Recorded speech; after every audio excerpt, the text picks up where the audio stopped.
This is Tuesday, August 14th, 1990.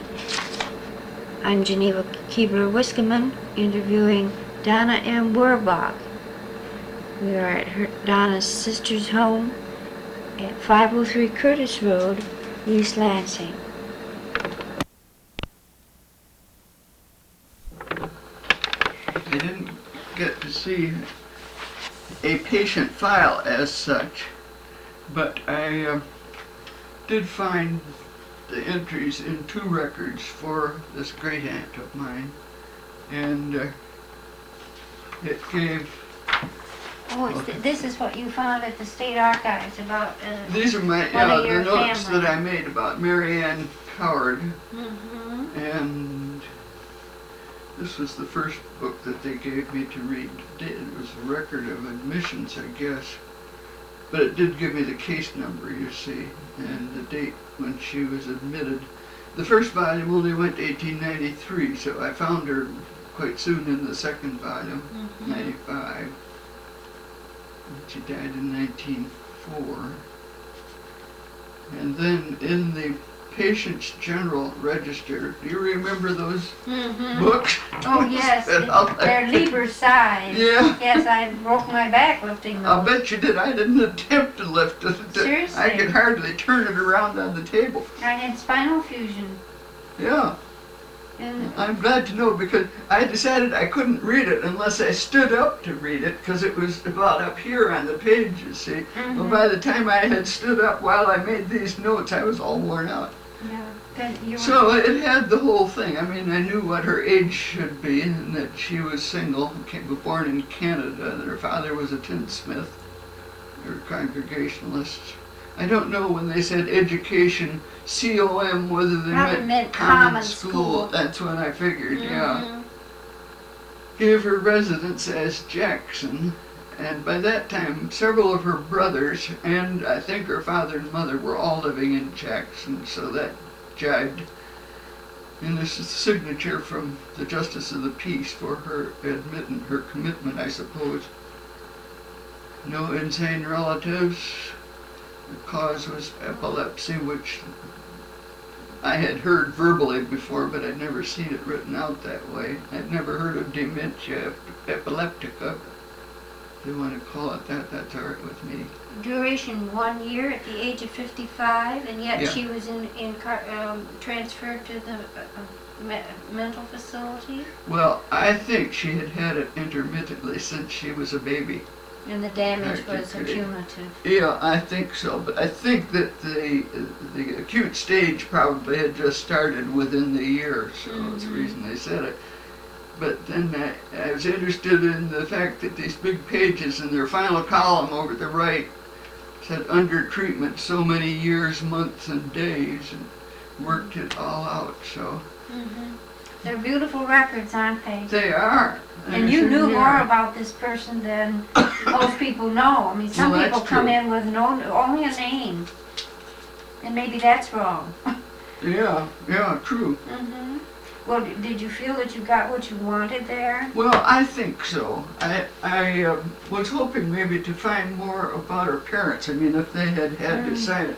And last night I was going through what you did on the the finding aid. Yeah, I couldn't remember what you called it. Yeah. There are one or two in here that might give me a little more information, but I really don't need it. It's not germane to what I'm trying to say, so I think I'm just going to leave it there. I've confirmed what I needed to know.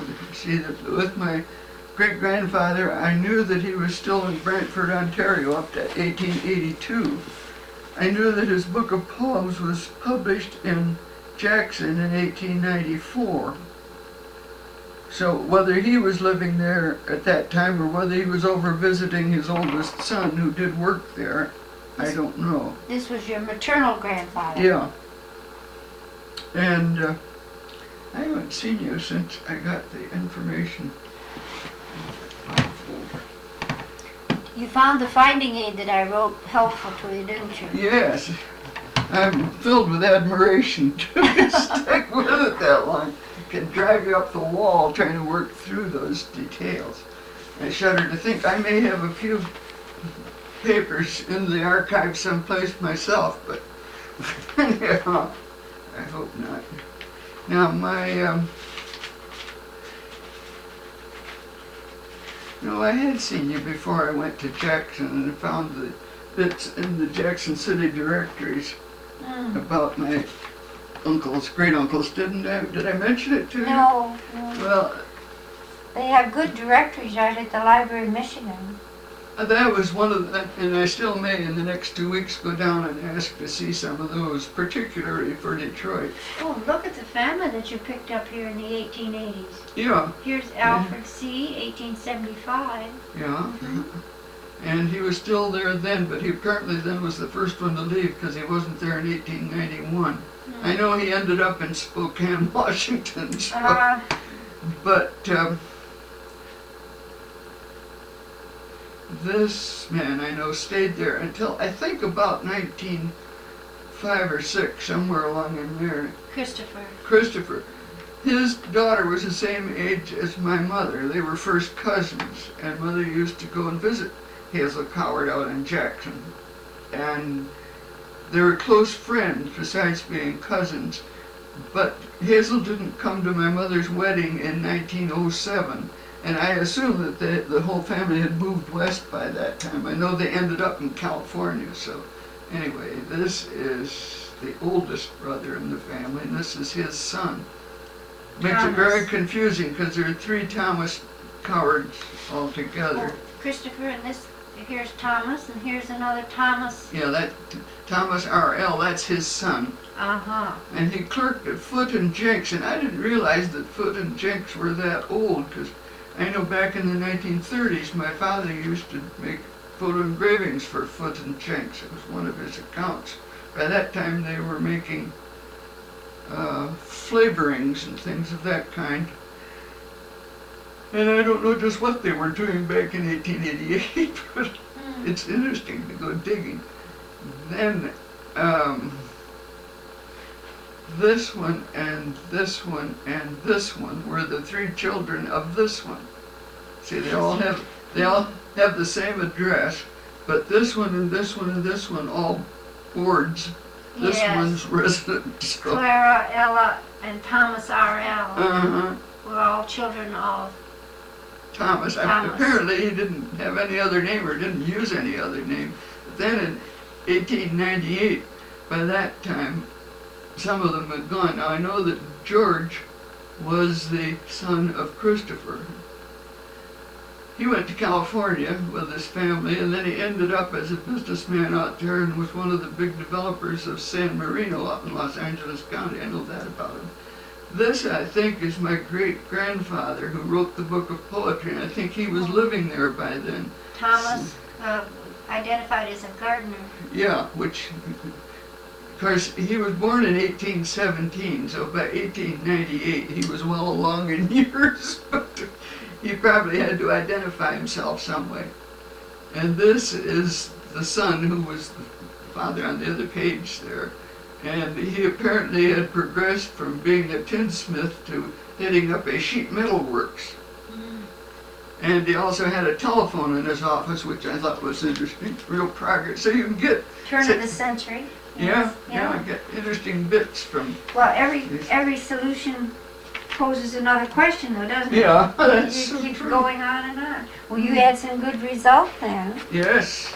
Well, I'm pleased to know that. Now, the census, 1894 census, if we had one for Jackson, and right now I can't tell you whether we do till I check, because we don't have them for all of the counties. Yeah. They threw the state censuses out, you know, during World War II for scrap paper. And so we don't have those, except those that have survived in various offices, usually the county clerk's office. Yeah. But there's a possibility, well, the 1900 census, of course, is easy to access at the state library. Yes, I can see your work is just beginning, Donna.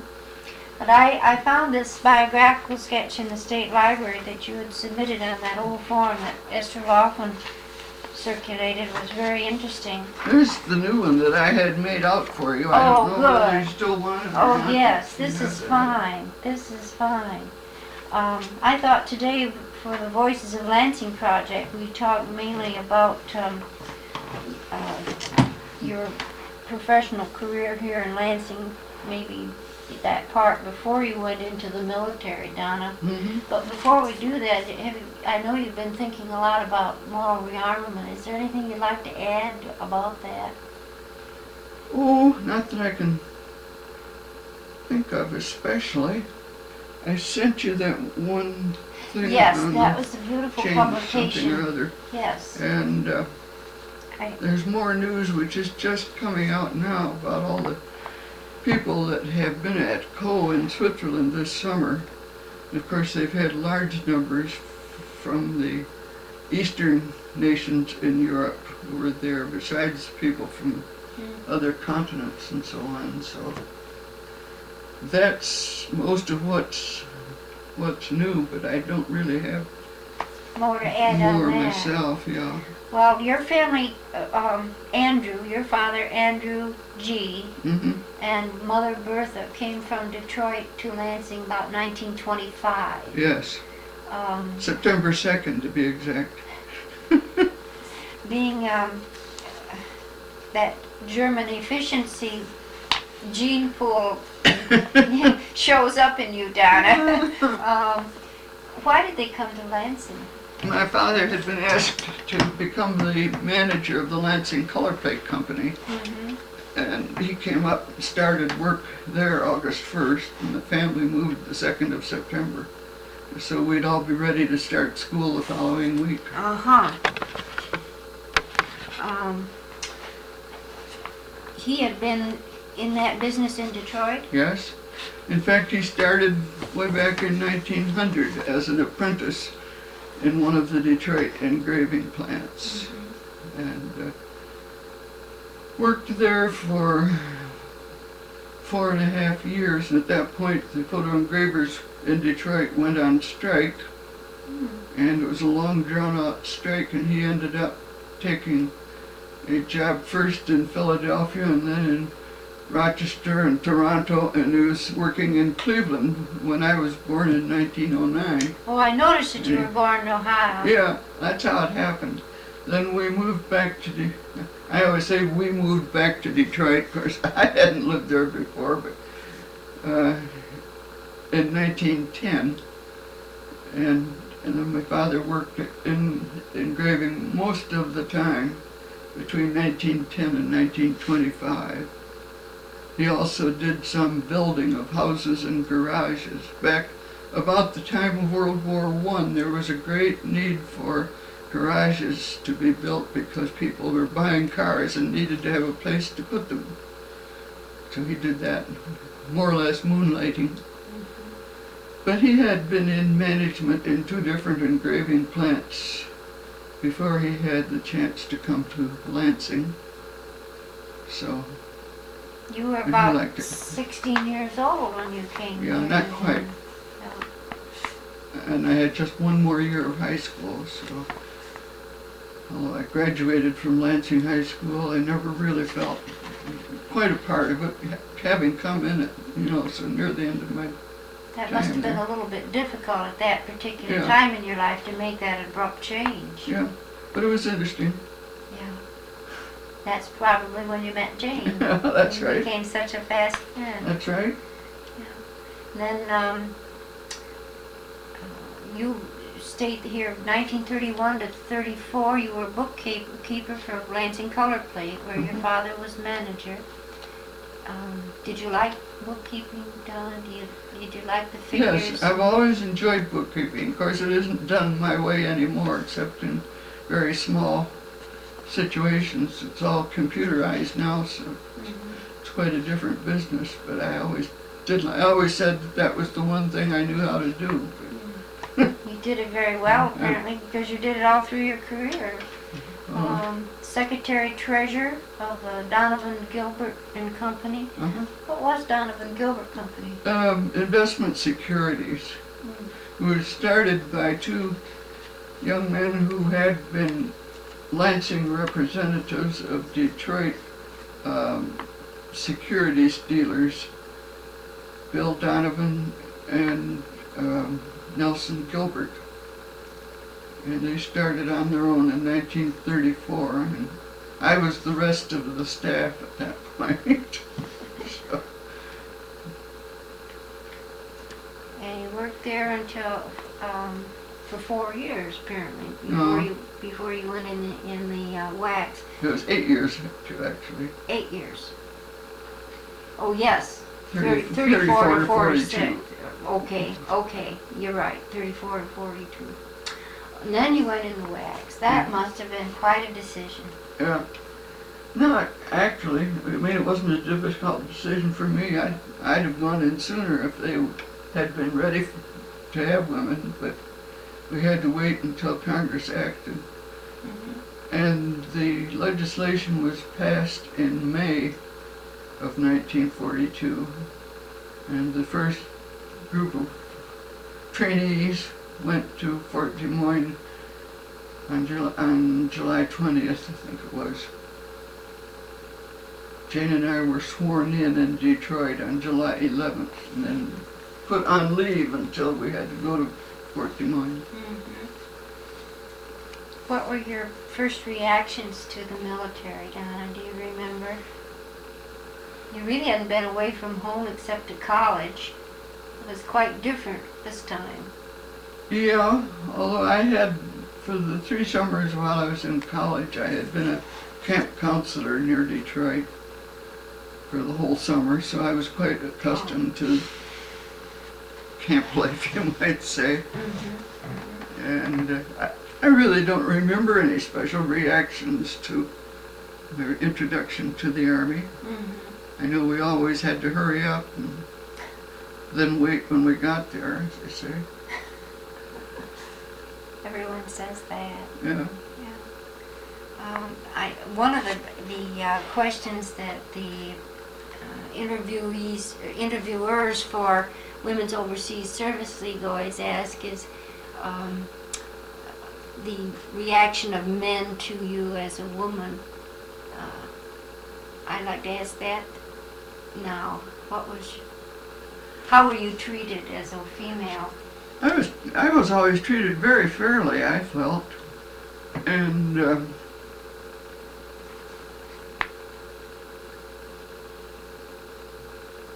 I don't know. We were given every opportunity. Being chosen in the first group that went to the Command and General Staff School at Fort Leavenworth was certainly a real privilege. To be one of 16 people in a class of 300. So it was a bit overwhelming. Yeah. I mean, you were the only woman? No, 16 of us. 16 women? Yeah. And that's still yeah. A lot of... Yeah. And then from there, I was assigned to the 5th Service Command Headquarters at Columbus, Ohio, as the Assistant WAC Director for that 4-state area. But the following year, when the Women's Auxiliary Army Corps was dissolved and the women were made a part of the Army of the United States, we dropped 1A out of our WAC. Mm-hmm. By that time, there really was no need for 2 of us full-time in the WAC director's office. And she was just, the director herself was made a sort of an adjutant to the commanding general, just a staff person.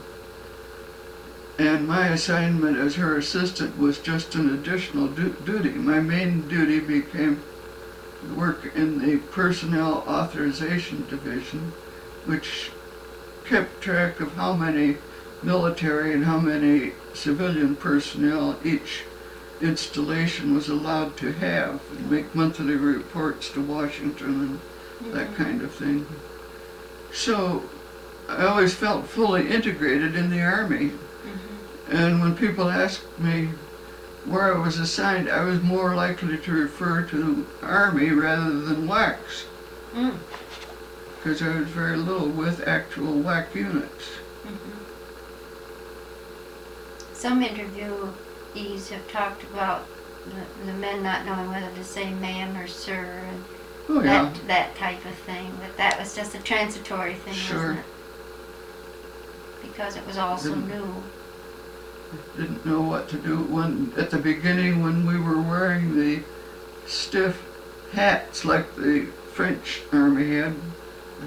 It was always a problem where to put them when you got inside, whether you kept them on in the mess hall or took them off. So, of course, after a while they adopted the little bonnets that you could stick in your pocket, same as the men did, or tuck it in your shoulder strap or something. So we learned as we went along. If you were that age again, at this particular time of world crisis, which overwhelms us all this morning, what would your reaction be? Would you do that again? I think I'd be waiting to sign up again. You would? Yeah. You'd recommend the experience to another young woman? Oh, yes. Because we were lucky in that being the first, we were, I mean, the quality was higher, let's say, and I don't mean that in a snobbish way, but it was sort of the cream of the crop. They took the people who had the best record first. And when we went to take our initial examinations, Jane was in the group that went at 8 o'clock, and I went later, probably 10, I don't know. Because she was just finishing getting her master's degree and I hadn't gotten around to that yet. But we caught up in time. Of course, I had the advantage. I got my master's degree later at Uncle Sam's expense. So yes, that was 1948. Yeah. Went back to the University of Michigan. Actually, I went there from the fall of 46 until the end of January 48 when I got the degree. I'm familiar with those publications that came out of U of M at that time. Some of those you authored. They're blue-covered paperback publications. Yeah. Yes, I'm very familiar with those from my experience in the archives because, you know, what you wrote about inheritance tax, for instance, and so forth. That was the type of thing that was my tool when I had to look back at the record to see what had gone on before and about policy formation. During my years in the state budget office, we often had students come through getting field experience, you know. And one day we had some students from Ann Arbor there, and I was introduced to this one young fellow. He said, "Oh, I've read what you wrote about taxes." I said, "You just made my day as an author, and I'm glad to know." Yes, it's always rewarding to know that somebody's read it.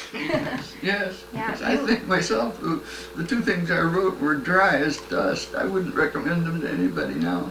But they were informative. They accomplished what you wanted. Yeah. So from when you came back from the war, 46 to 47, you were a student at the University of Michigan. Then at 47, you moved very quickly into the Department of Administration Budget Unit. I moved into the budget office before there was a Department of Administration. Ah. I was very fortunate. When I was first out of the Army and didn't quite know what I wanted to do, except I didn't want to go back to what I had left when I went into the Army. My horizons had gone up too far for that. And I went to Ann Arbor and I talked with Bill Haber, who had taught me labor economics in Michigan State University years before, and he was, I can't remember, I think he was teaching in the economics department at the University of Michigan then. But he was the one who suggested that I investigate public administration, which I had never heard of up until that point.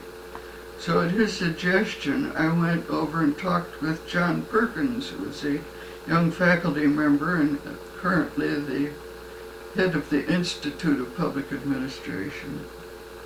He was very interested, particularly in my experience with government finance, which I had when I was in the securities business, because we handled about 99% municipal bonds.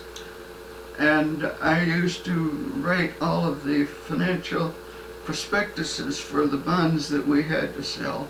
I get most of my information from that, from Lottie Maney, whom you may have heard of, in the state treasurer's, wasn't his office particularly, Municipal Finance Commission it was, and Maney? M-A-N-Y.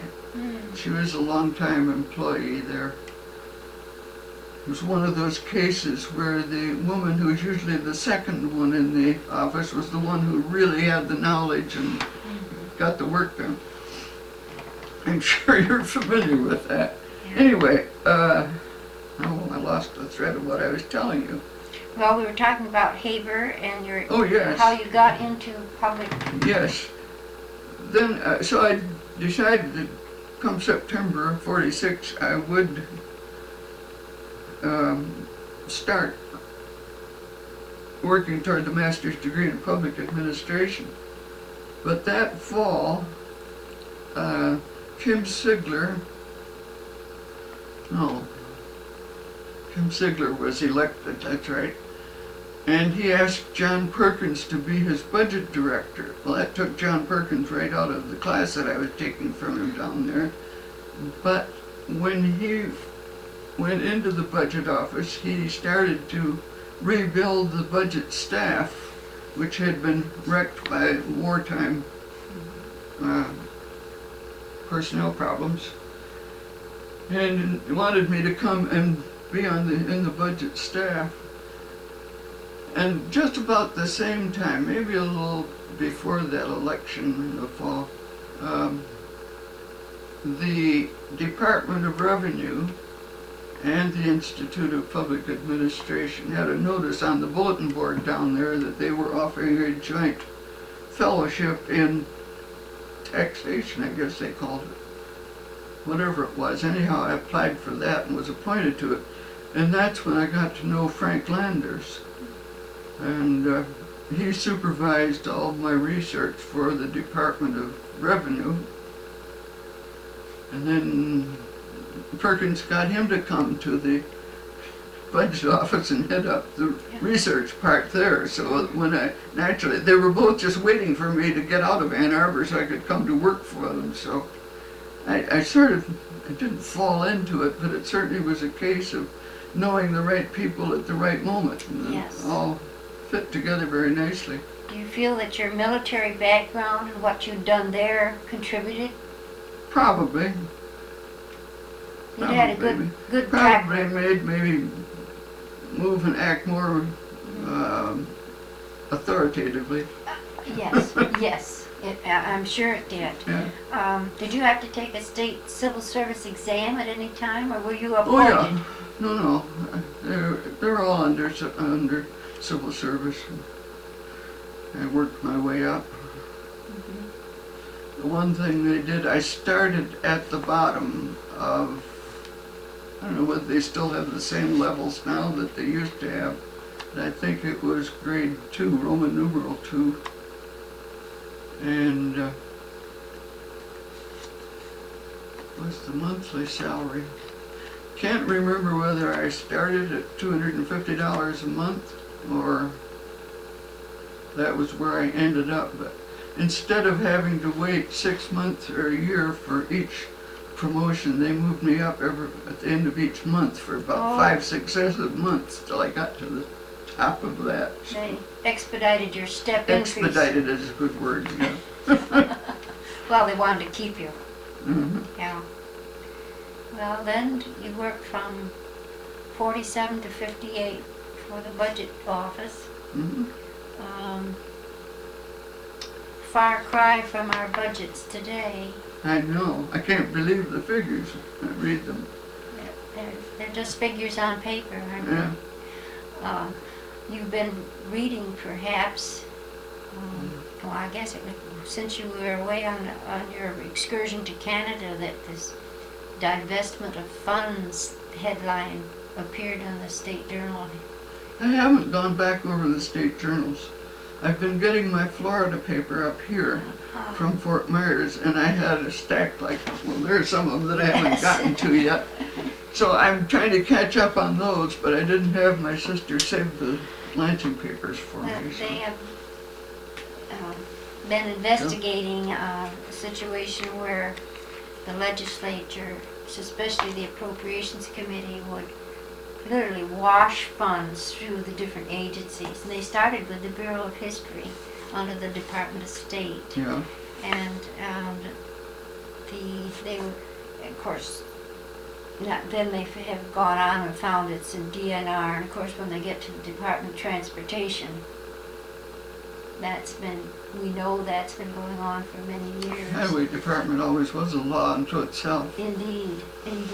So. And what they did was appropriate money and then ask the agency to grant it out for sometimes very worthy projects, but the problem was it was washed, it was not auditable, and the paper trail was rather obscure on purpose.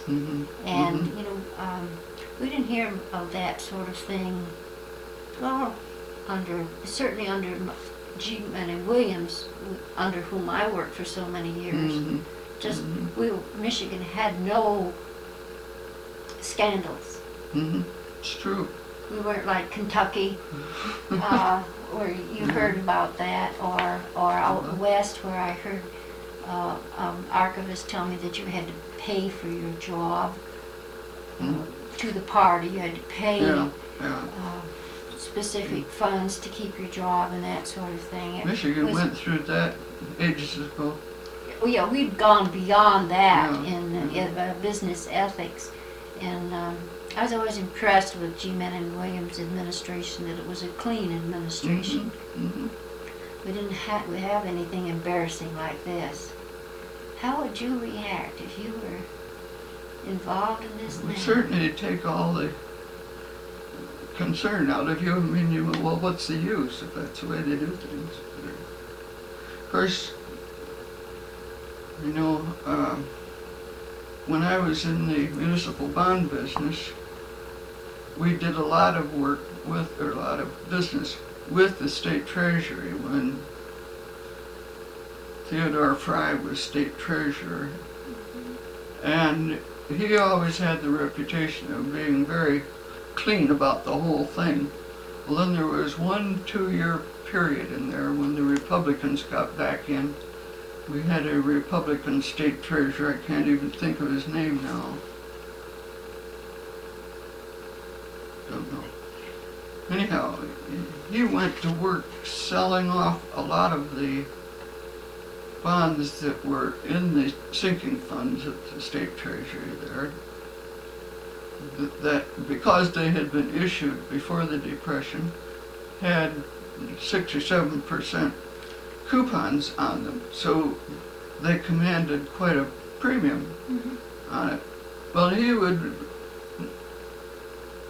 confuse people with his bookkeeping on it, because he would say this was $10,000 worth of bonds, but I got $15,000 for it. Of course, the $5,000 was just the interest differential was all it was. He didn't make any profit on it, but he kept running on, making and issuing publications. So at that point, I learned to say a plague on both your houses. Both parties can do that if they get the wrong kind of people in. Manipulation. Yeah, exactly. So have you by any chance seen the book that Frank Landers wrote a couple of years ago about the state budget office? No. You should have that. I'm sure they would have one in the state library. I'll check.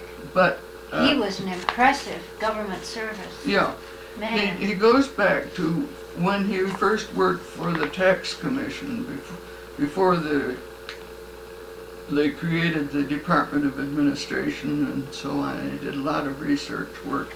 And he has given a very fair, I think, picture of how life was, but he tells a bit about some of the rascals we had to cope with and so on. And incidentally, I think I'm in there several times. So is Jane, because she worked for us, doing research on dietary standards in the mental hospitals. Yes.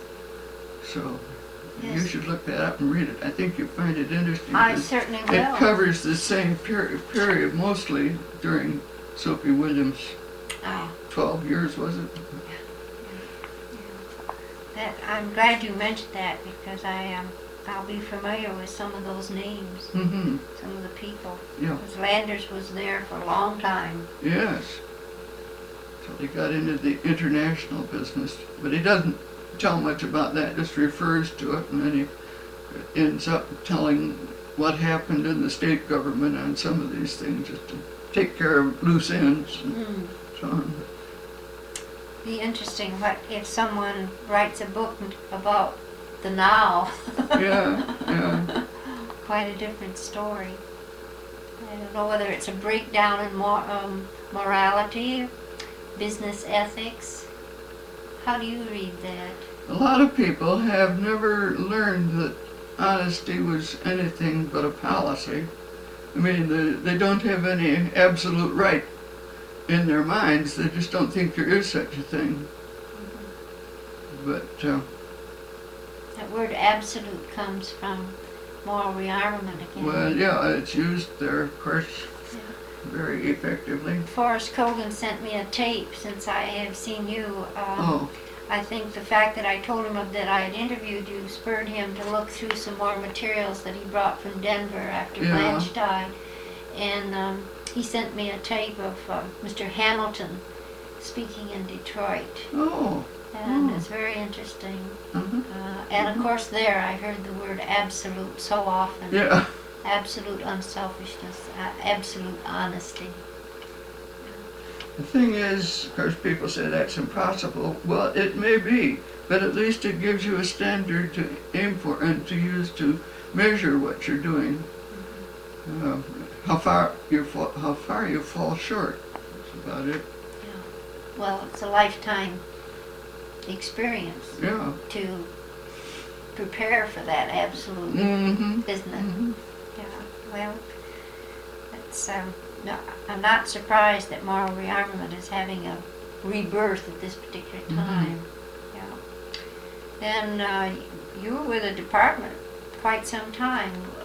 How many women do you remember working with you in the budget office? Were there a lot of women? Quite a few. Of course, as usual, most of the women were doing clerical work. The chief budget examiner was a woman, was Grace Murray, Oh yes. whom you've undoubtedly heard of in the Yes. state government. And I was working as her assistant. And she was, besides being chief budget examiner, which meant that she was an advisor to all the other examiners, she was responsible for all of the mental health budgets. And I took all of the public health ones, but we both worked on both of them. I mean, we worked together to a great extent.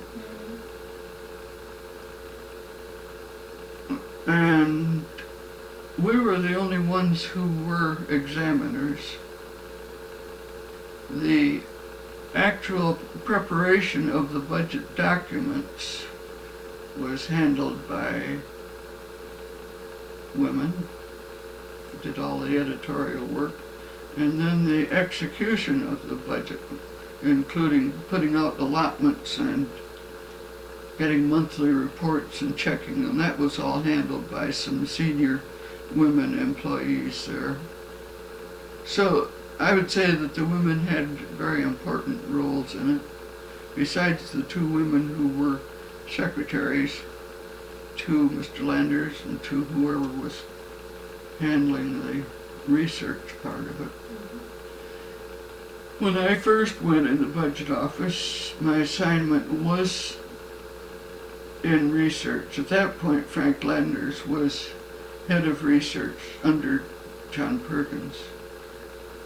And I did a couple of studies for them. First one was on restricted funds, to work out a tabulation of all of the taxes and fees that could only be used for certain restricted purposes. A lot of them. Yes, which is a great problem, of course, in budgeting.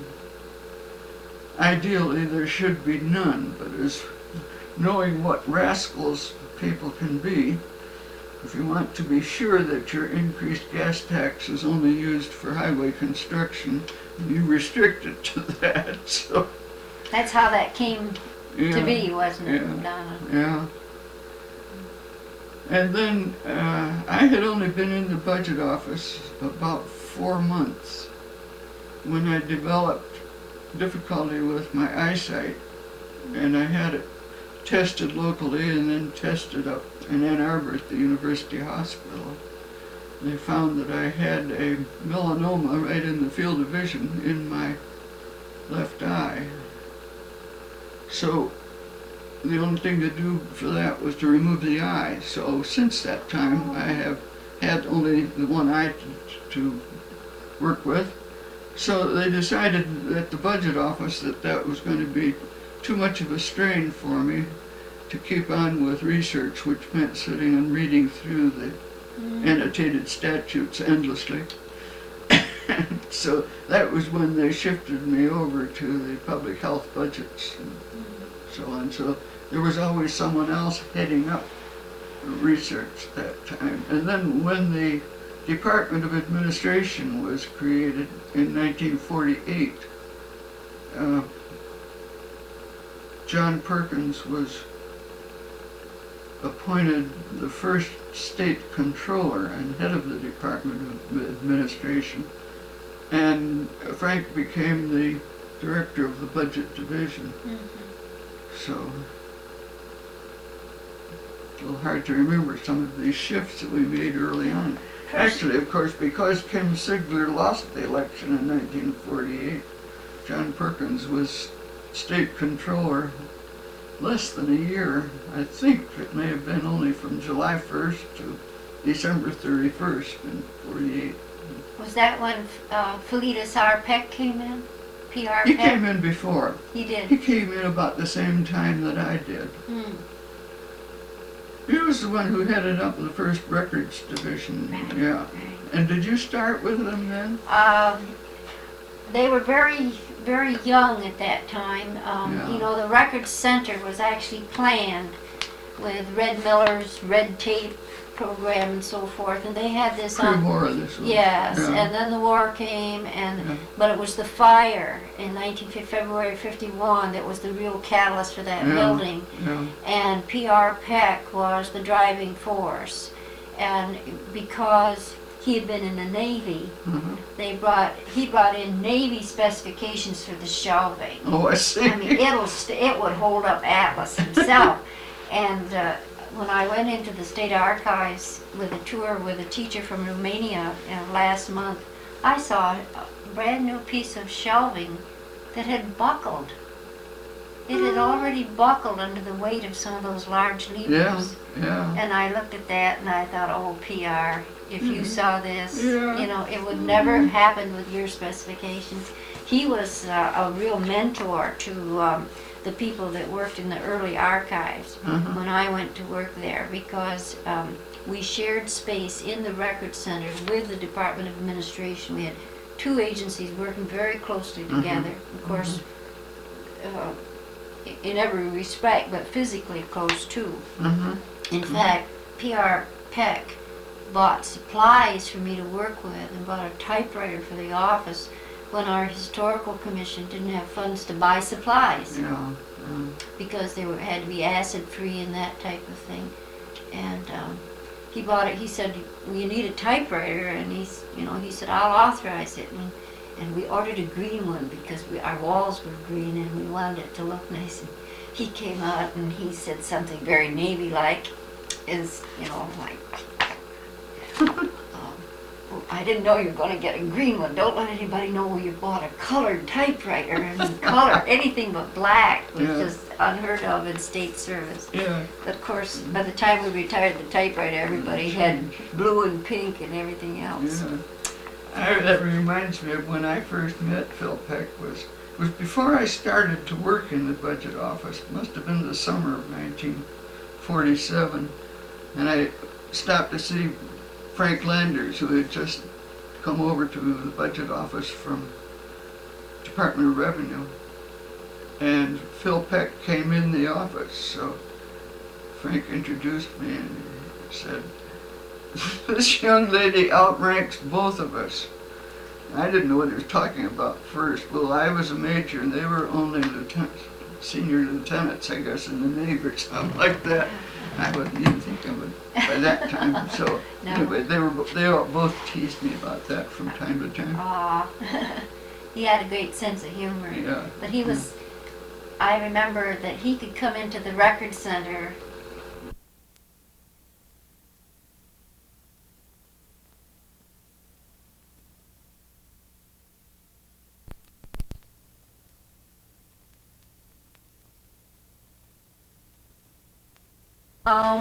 and friendly with everyone, and maybe the next day or maybe right after that he'd call a little board of directors meeting, you know, and he'd point out all the things that he'd seen that he wanted corrected the next day or two. Yeah.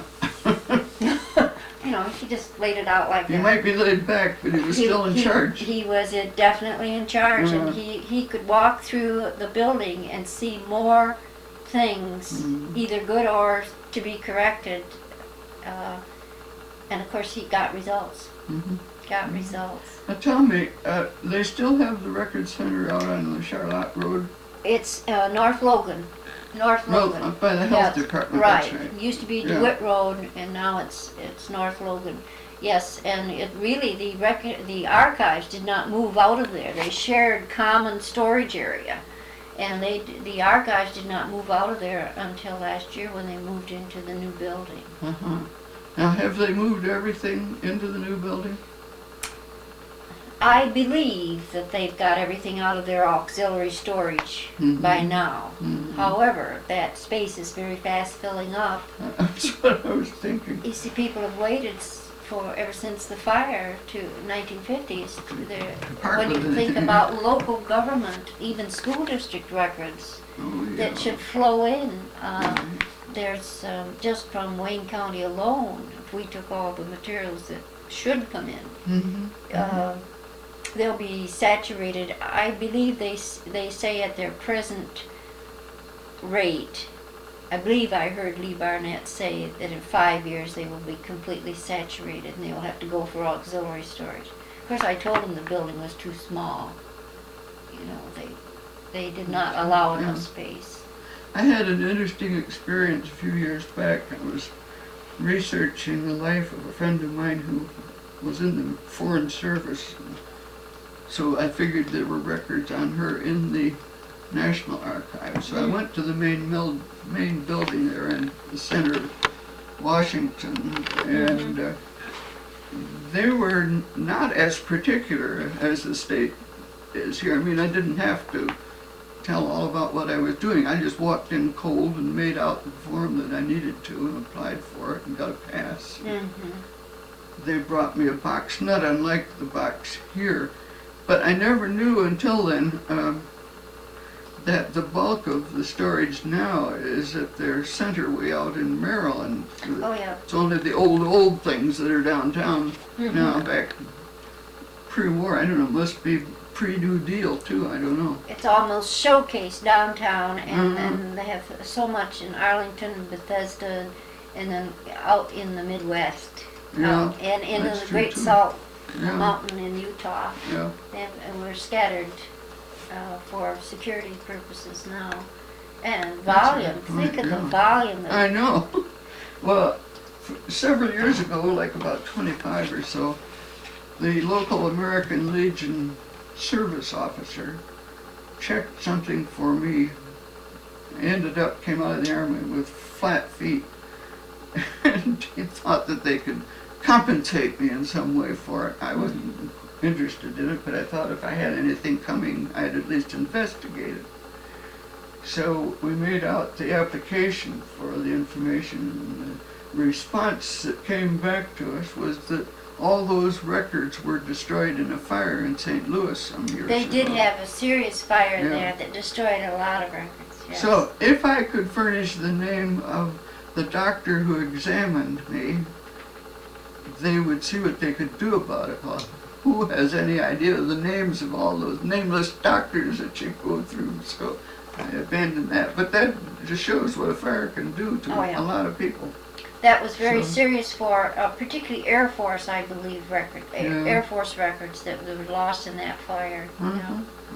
Yeah, because that was the main personnel records office. In fact, I had their address and the name of their commander at all times so that we could refer people there.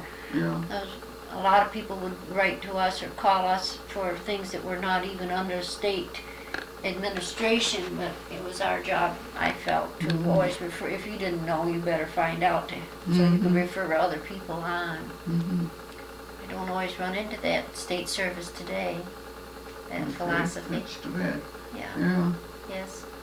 I'm afraid I've wandered off No, your subject. You can't wander off at all. I think that's all part of your story, and it's a fascinating one. It's good to hear you talk about these people that were really exemplary civil service employees. I was always proud to be an employee of the state of Michigan. You know, I was too, and it burns me up when I hear them making derogatory remarks about bureaucrats and so on, and I say, well, I know there are some rascals, but not all of them are like that. You worked like a dog. Yeah. I know one. I'm sure you earned every cent you ever got. One fall between Labor Day and New Year's, I worked a whole extra month of uncompensated overtime putting the budget together. So I got $400 one time because I worked every Saturday. We were not open on Saturday, but that was the day that the graduate students from U of M could come. yeah. So I went in and worked, and the students would come in and work.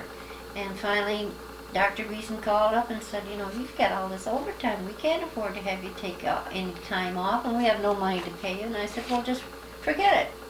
And they did. You know, that was what a lot of us did. Yeah. It would never happen now.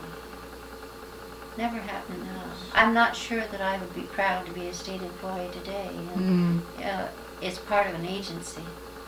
Some of them are, but I'm very disappointed in it. That's too bad. Yeah, I expect it'll change. I don't know how I can make it change. It's a little like what I think has happened to the teaching profession. That they don't have the professional standards they once had. They're more interested in the dollars, yes. Yeah. Well, things swing one way and then they swing back. I know. They swing back. Here it says you would mowing armament from 58 to 65, and we've talked about that in your interview back on the 17th of July. 65 to 71 says Mackinac College. I didn't realize you were associated with the college. Oh, yes. Because the center at Mackinac Island was idle, really, from Labor Day until the following summer, for the most part. Somebody had the conviction that the best way to deal with that was to start a college there, which would keep the place humming between September and June. So we started work on it in the early months of 1965. First we thought we would open for our first freshman class in September of 65, and the more we got into it, the more we realized that that was not possible. We had to wait until 66.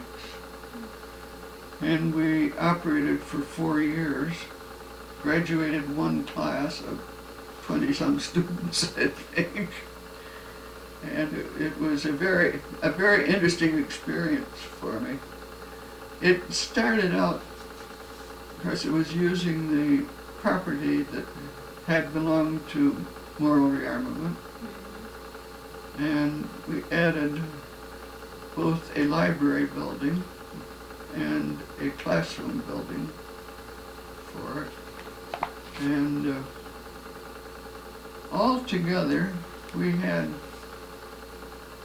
something between 1,000 and 2,000 students. I don't remember that I ever heard that. I know one year, about our third year, we were up near,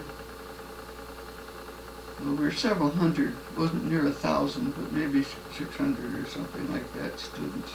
We had lots of dormitory space, of course, and we had a beautiful new classroom and library, etc.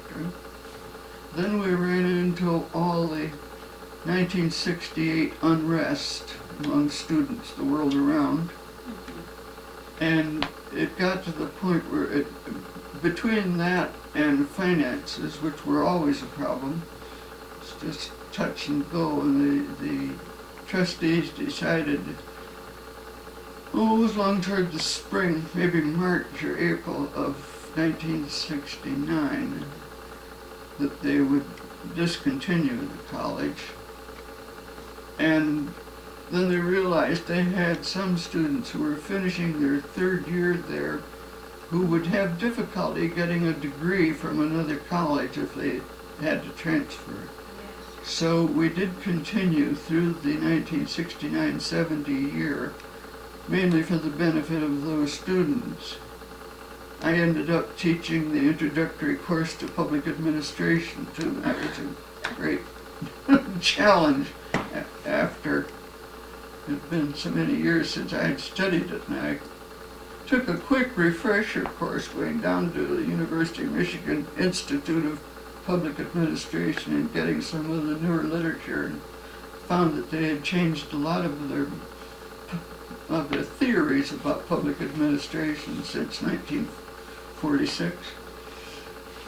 But I did, when we opened the college and dedicated it, we had an academic procession, of course, and I marched in with the administration, and I was the business manager for the college. And then we had acquired a new business manager after a couple of years, a man who was very good, and I was very glad came and took that over. And I worked under him as the finance officer and still did all the budgeting and that kind of thing. But anyhow, then when we had our one and only commencement in June of 1970, I was part of the faculty, so I marched in with the faculty members. So that's the extent of my college staff experience. So. It sounds like it was a rewarding one. You mentioned that there were definite changes in the philosophy of public administration from the days of your student time at U of M and your teaching time at Magno College. What were some of those? Well, the main difference that I noted was that whereas in 1946 we still thought the authority came from above, we were still drawing organization charts in hierarchies with the, top dog up here and the underlings down at the bottom and so on. In the intervening years, there had been a lot written about democratic government. I think they had a different name for it. Anyway, you couldn't just organize things arbitrarily and say this is the way it's going to be done. You had to get people together and get them to cooperate and work things out in a group. So the whole thing, it's like goals and objectives. Yeah, whatever. You begin to hear that. And it was a parallel to economic democracy, which of course some of the big corporations like in Japan or like Volvo in Sweden, is it Volvo or one of the others, where the the people who actually do the work are the ones who also do the ones who do the planning too. I mean, it was just this shift, which is general throughout global society, really. So I had to think of that.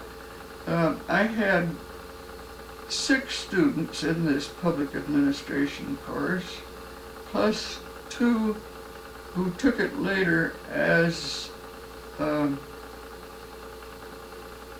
did we call it when the students who were traveling took their courses by mail?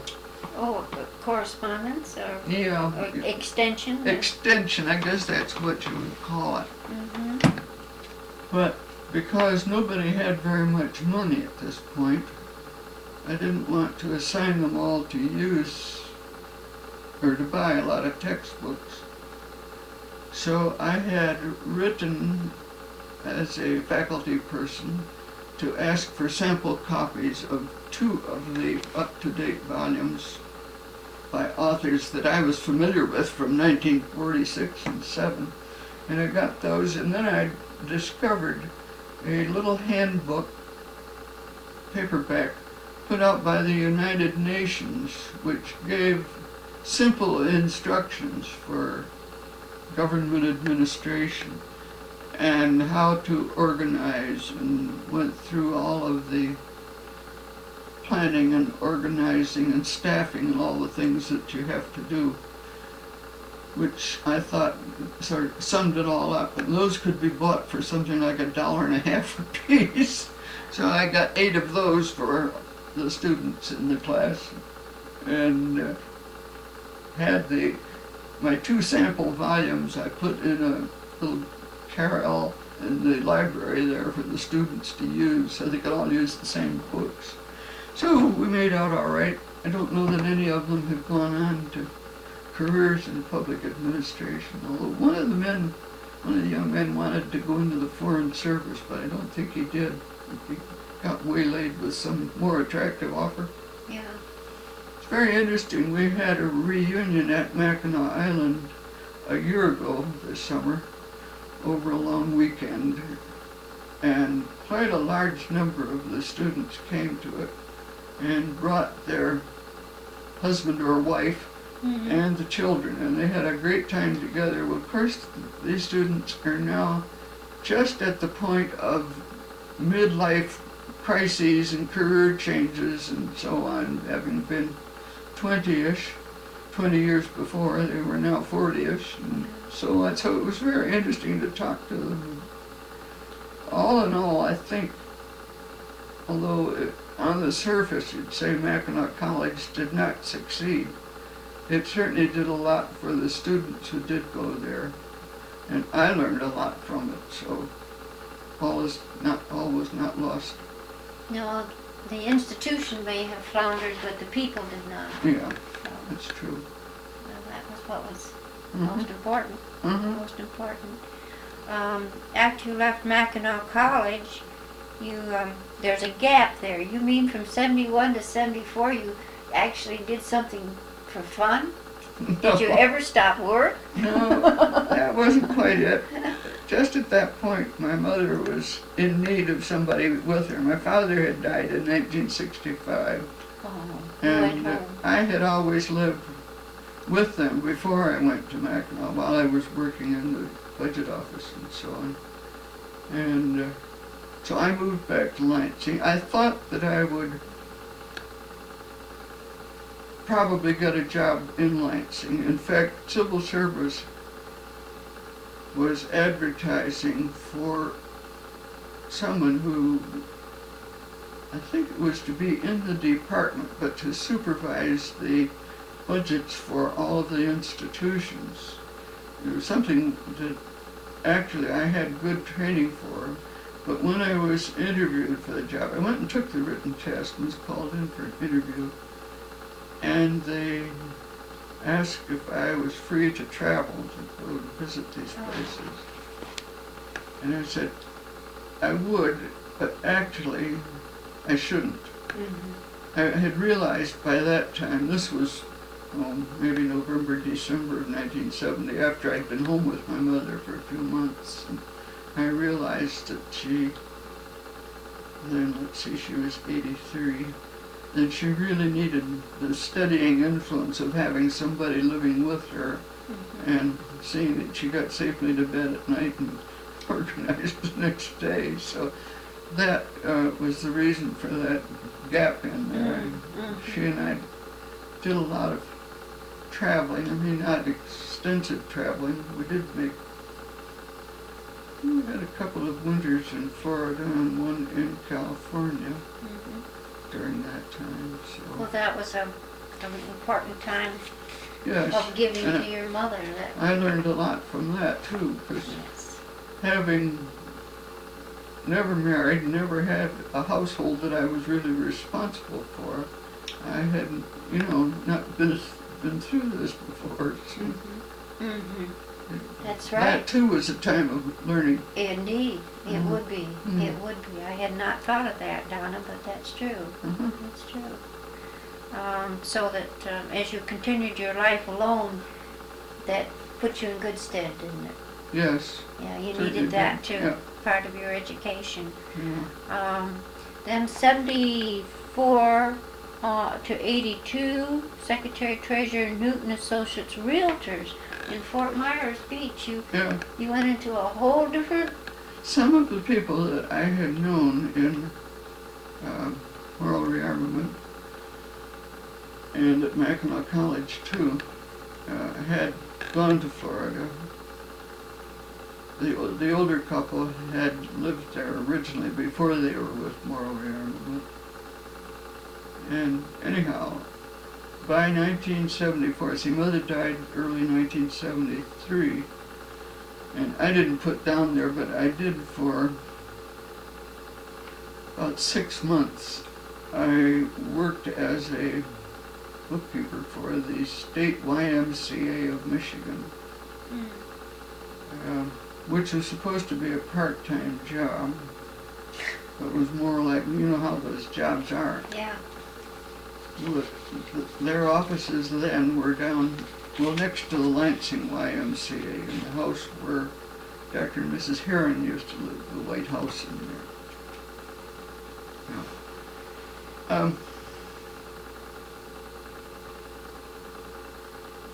It was interesting because after all these other experiences, I thought for once I'd like to do a job that I thought I knew how to do. This is a trap, I decided afterwards, because it was too simple. And all I could think of was how inefficient the operation was and how it could be done much better. And I thought, I've been in management too long to sit here and do the simple clerical work and not be able to change it, not be able to direct improvements on the thing. So I hadn't made any move for a change at all. I suffered through that winter, early 1974, when it was real nasty, stormy Michigan winter at its worst.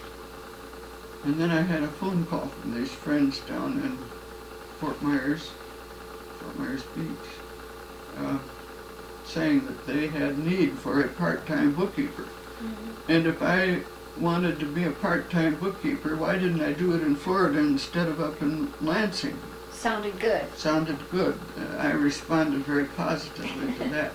So I went down and spent a week with them along in April and decided I would quit the YMCA and get myself down there. So I started there on the 15th of June.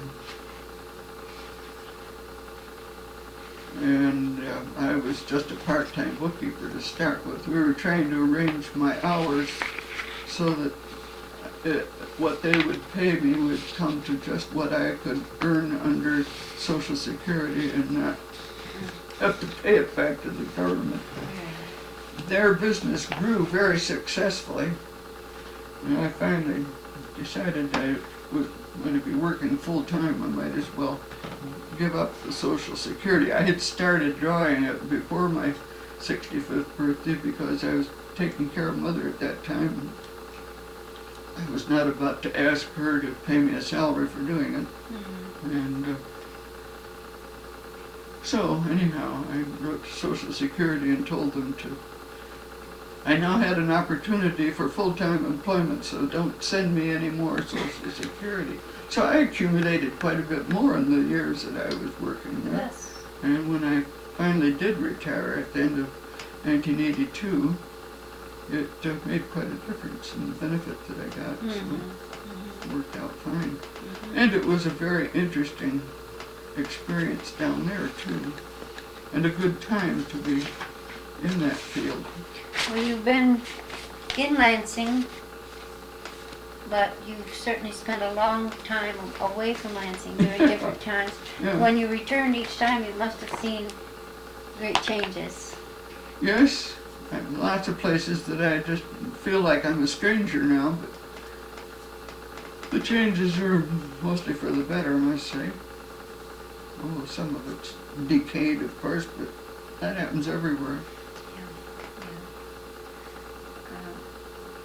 What about Lansing do you think was most rewarding to you, Donna, in all those years? Goodness, I never thought of it. I mean, every community contributes something to you as you and your place in time. Yes. How would it have been? Would your life have been any different if you, say, had stayed in California or stayed in the Army? And No, I was very happy to come back to Lansing, particularly after my year down at Ann Arbor. And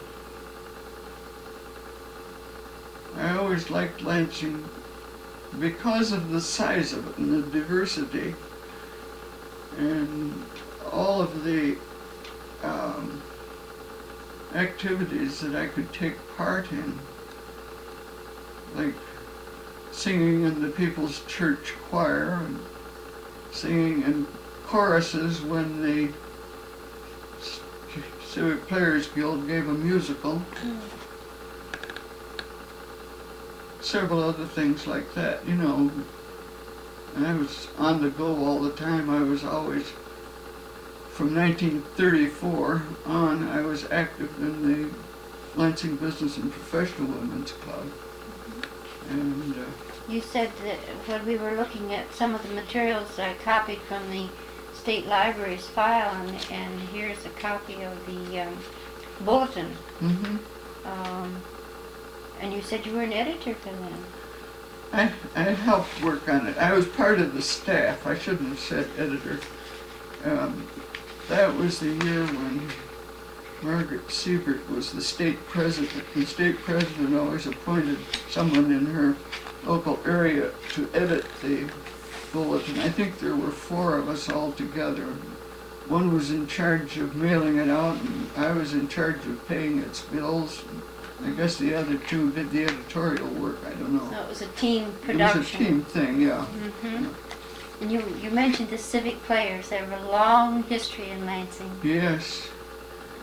Actually, Jane and I went to the very first play they ever gave. Oh. It was back in the early 30s. Maybe it was before that. It might have been while we were still in college. If not, it was when we were first out of college. They gave Captain Applejack, I think, at Eastern Auditorium. I think. I'm sorry to say that my memory isn't as good as it used to be. Oh, Donna, your memory is phenomenal. Your facility with the dates. I know you've done your homework to refresh your memory. Yeah. And you find that talking about it does trigger memory, doesn't it? Yeah, and names. I always have been, I've been very fortunate to be able to remember dates.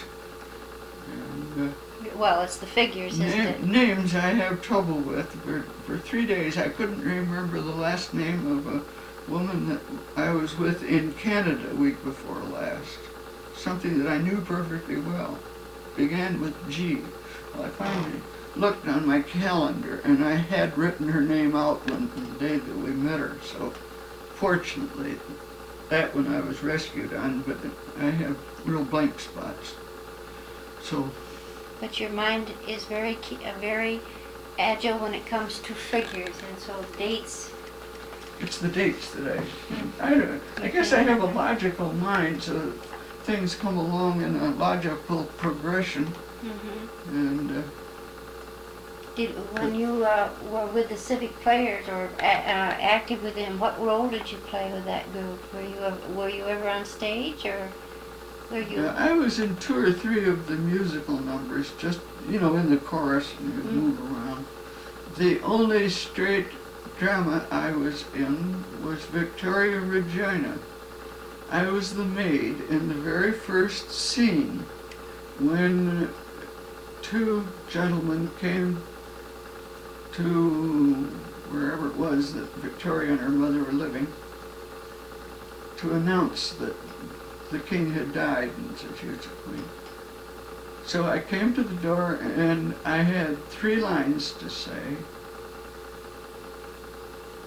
and I think all 3 of them were, "Yes, my lord." So, this is the extent of my being on stage. Well, there's But it was still. a lot of fun. I always enjoyed the rehearsals, and so you learn a lot. Oh yes, and the camaraderie of the. Yeah, and we've had lots of very gifted people. Of course, I haven't had anything to do with them for 30 years or more. Anyhow, I enjoyed it back in the 30s. Would you have any suggestions to people in Lansing, particularly in the business community, that for the future? Oh, I wish I would have, but I can't say that I have been close enough to it to have any ideas about what would be helpful to them. Lansing, I think, is like most other places. To me, the things seem so much in transition, and I find it hard to picture just what it's all going to be like when it settles down somewhat, because it certainly is not the place it was before, because it never has been. I know when we moved here in 1925, I had been used to Detroit as a big city. I had gone to Northwestern High School, which at that time had 4,000 students, and to come here to a school that had only, must have been somewhere around 1,000 or something. I know the graduating class wasn't more than 300 or 400, and it was only a 3-year high school, so it wasn't all that big. So it just seemed like coming to a small town. Of course, and we arrived, as I told you to start with, September 2nd. And a night or 2 later, I remember going downtown, they had just opened the repaved Washington and Michigan Avenues. I think they had been widened, but we weren't living here then, so I didn't see it. But it made them modern streets, because they still had streetcar tracks in the middle. And at the same time, about September 1st, the telephone companies had merged. They used to have the Citizens Telephone Company, which served Lansing, and of course Michigan Bell served the state. And they finally, I guess Michigan Bell must have taken over the Citizens, but everybody was still learning new telephone numbers. So I always figured that Lansing was coming into the modern era at that point. Oh dear. And of course, when I went to college, most of the time we were living on the east side of Lansing, so I went to college by streetcar. And fortunately, by my 2nd year I had joined a sorority and spent a lot of time there and had lunches there and so on. So I had at least 1 foot in East Lansing.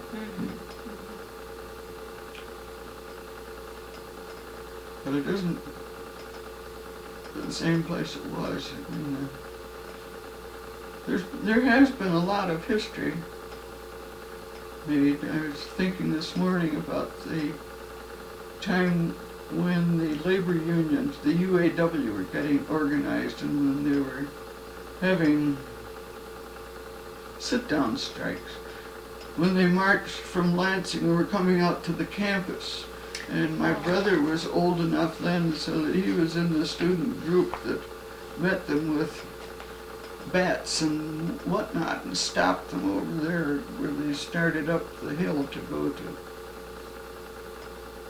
the campus itself. They never got there, but They marched down Michigan Avenue. they marched out Michigan Avenue, yeah, past Harrison Road, and they got up to that west entrance there, and that was where the students met them and said no further. Got them turned around and headed back to Lansing. I remember that because Bill had a little balsa wood bat that he'd made. Balsa wood? Yeah, it wouldn't hurt much, but I think that's what it was. But it was only about that long, but it would be a good cudgel. It was about the size of a nightstick. And that's when the students stood for peace and order. Was that a formal organization of students, or No. was it a spontaneous? Just spontaneous, yeah. And they turned the UAW Yeah. around. I can't remember what year that would have been. Probably in the late 1930s. Yeah. Although my 30. brother was only in high school at that point. I'll have to ask him when it was. 38, 39. Yeah. Sit-down strike had triggered additional strikes. Yeah. Sit-down strike in Flint in 38. Was that 38? I've always thought of it as 36. I don't know. 36. Oh, time is such a deceiver, isn't it? Yes. Yeah. Yeah. A lot was going on at that time. Yes. And now that's sort of passed away too. I mean, look at what's happened to the membership in the UAW. Well, the whole CIO. So, Quite different. and the work to be done in the world has changed too. So people don't just sit and copy figures anymore. They don't stand and screw bolts on something that's going past them anymore. The robots do that. We should be doing more important things. Yeah. Which is kind of hard on the people who aren't really qualified mentally for those more important things.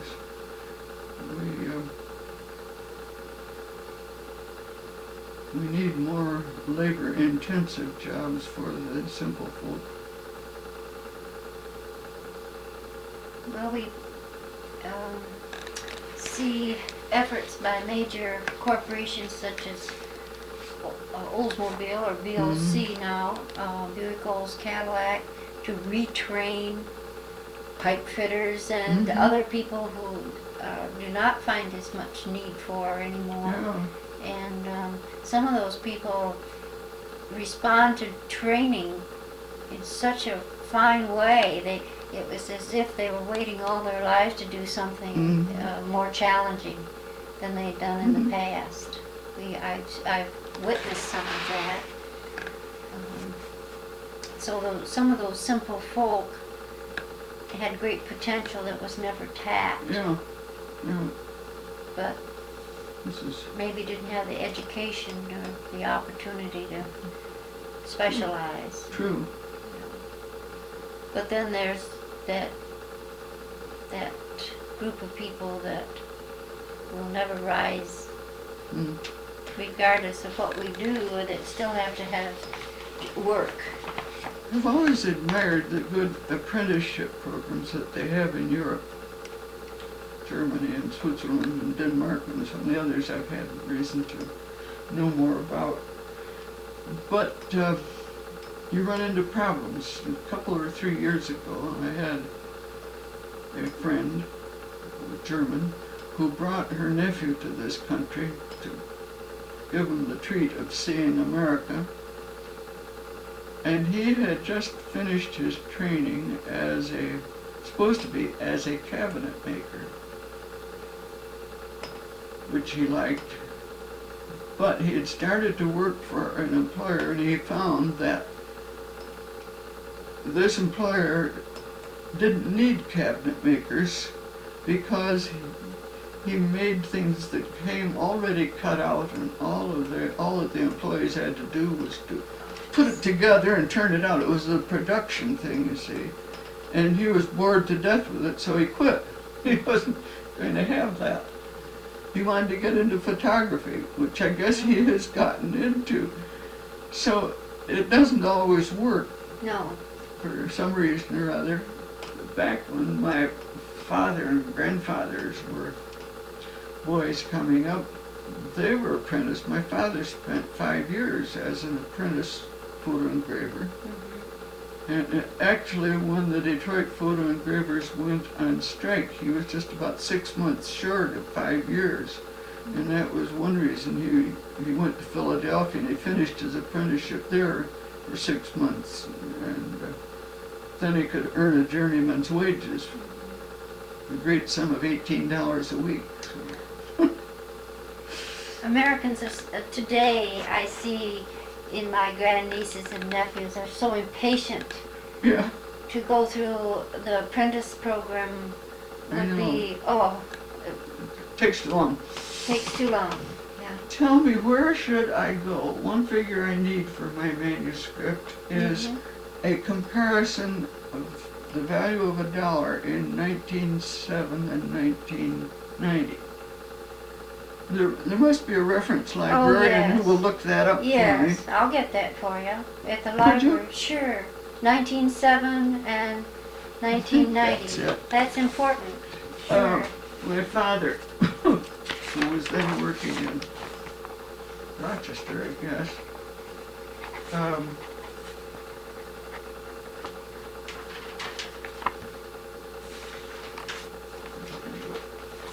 I came across a letter that he had written to my mother in which he worked out their whole budget on $18 a week. Believe it or not. He was going to give his wife $12.50 of it, out of which she was to pay the rent and buy the groceries and other household expenses and for her own clothing. And that left him, that left $6.50. He was going to have $1.50 for car fare and so on. I think he took his lunch to where he worked. And they were going to put $5 every week into what he called the Mutual Emergency Fund, which is saving for the future. I want to put under this, this is a footnote, to make intelligent comparisons. Remember that 1990 dollars are worth so many times the 1906 dollars. It won't make a bit of sense to them just to tell it this way. The $19 had been raised by that time from 18 to 19. In 1906 would be equivalent to so many dollars, so much in 1990 dollars. We can come up with that, I think, without any great problem. I know I used to use figures like that all the time in the budget office and so on. So I know they're available. You just have to know where they are. That's it's hard to, that you spend that for lunch. I know, it's awful. But all right. That certainly shows why we don't need to have $1 bills anymore, as the Canadians have learned. I mean, there are 50-cent pieces. I was trying to think the other day, what do we really need the way we spend it these days? Of course, a lot of people want to do away with pennies and just to start with nickels. So, I don't know. I'm just grateful I'm not an Italian and have to deal with 10,000 lira notes or the Japanese yen. Yes. Very complicated in the world market, isn't it? Yeah. Yeah, right. Well, you are a wonderful informant, Donna. You've had such a rich experience. And it's still going on. Still going on. Sort of go from one thing to another, don't I? Well, that's the way your life has been. Yeah. Yeah, everything has flowed from one level and one experience to another. It's been very enriching too, all these things that come along and I've gotten involved in. Doesn't sound like you ever were very aggressive for them. They just It seemed just to came my way. Yeah. came to you, and they were there to do. Yeah. We really don't have a lot of control over what happens to us. No, and I think that's when people get into trouble, when they decide things ahead of time and then have a fit when it doesn't work out the way they expected it to. Nobody ever said that life was that way. No. Well, maybe a few poets have. I'm just thinking of Invictus, you know. I am the captain of my fate. No, I'm the master of my fate. I'm the captain of my soul. Well, that was just bluster, really.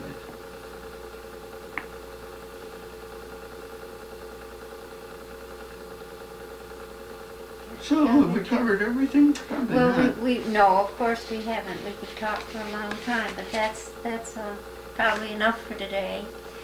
I don't want to tire you all out. I know, I'm always surprised when I get started.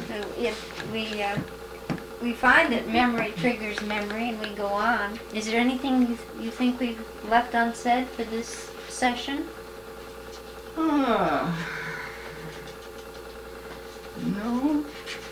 We've gone through a lot of different things, and I hope you and I can stay in touch, Donna. Oh, I'd like to do that. Yes. And if I can help you with your research. Oh, you mentioned something about a picture. Do you need to have that? I would like an up-to-date picture for our file. Do you have just a snapshot? I don't. Would be fine. Have much of anything with me. And you can send it nothing later. Of my own. I was going to ask. Let me show you this one that this is my sister's copy of the last one that I had made. I do appreciate your sharing this with us, and we're going to have to sign another deed of gift, Donna. That's right. And if we do that for each session, and this is the 14th of August, 1990. This summer certainly flew away, didn't it? I should say so. Is that all right to write on here?